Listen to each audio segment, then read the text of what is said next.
त्यासाठी Rashtrawadi welfare trust तर्फे विद्यार्थ्यांना मदत जाहीर करण्यात आलेली आहे। त्यासाठी सर्व लोकप्रतिनिधी, आमदार, खासदार, नगरसेवक, जिल्हा परिषद, ग्रामपंचायत सदस्य सर्व आपले 1 महिन्याचे मानधन देणार आहे। आदरणीय पवार साहेबांनी आपला 1 महिन्याचे मानधन 1,58,500 रुपये या राष्ट्रवादी वेलफेअर ट्रस्टला चेकद्वारे सुपूर्द केलेले आहे। कालच तो पैसे राष्ट्रवादी वेलफेअर ट्रस्टला प्राप्त झालेले।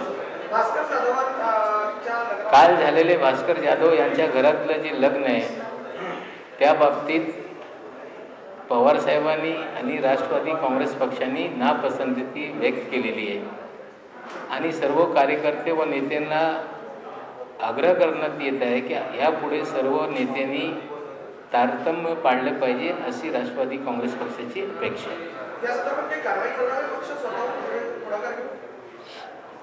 नापसंती व्यक्त करणं पण एक मोठी कारवाईच आहे। नाही, गड किल्ल्याची कामं सुरू आहे त्यांना माहीतच नाही आहे।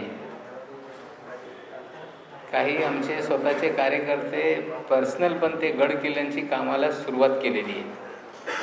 पुरातन विभागाची परवानगी घेणे, त्यांना पैसे उपलब्ध करून देणे, ते गड किल्ल्यांचे रक्षण करण्याची कामं या पर्यावरण विभागाच्या परवानगी घेऊन पर्यटन विभाग करते।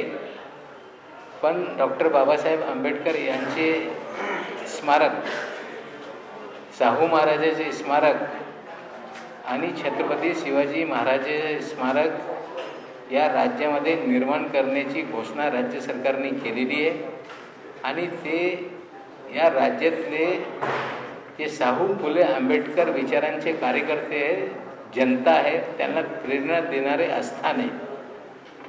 ते निर्माण झाले की त्यांना प्रेरणा मिळते, त्या विचाराने ते पुढे कामं करणार आहे आणि काही लोकांना शाहू फुले आंबेडकर विचाराचे कार्यकर्ते निर्माण होऊ नये त्यासाठी या पद्धतीने ते या स्मारकाच्या विरोधात बोलत आहेत।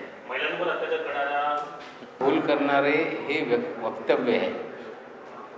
लोकांचे हात कापून टाका या पद्धतीने तरुणांचे दिशाभूल करणं म्हणजे तालिबानी फरमान जाहीर करण्यासारखं आहे। या देशामध्ये, या राज्यामध्ये महिलांवर अत्याचार कोणी केला त्यासाठी केंद्राने कायद्यामध्ये बदल केलेला आहे आणि एखादा अत्याचार झाला किंवा कोणी प्रयत्न केला त्यासाठी पोलिसाकडे तक्रार होऊ शकते, त्याच्यावर पोलीस कारवाई करणारच आहे अशी कायद्यामध्ये तरतूद असताना तरुणांची दिशाभूल करून की तुम्ही हात कापा या पद्धतीने बोलणं म्हणजे कुठेतरी तालिबानी मानसिकता त्यांची आहे हे सिद्ध होते।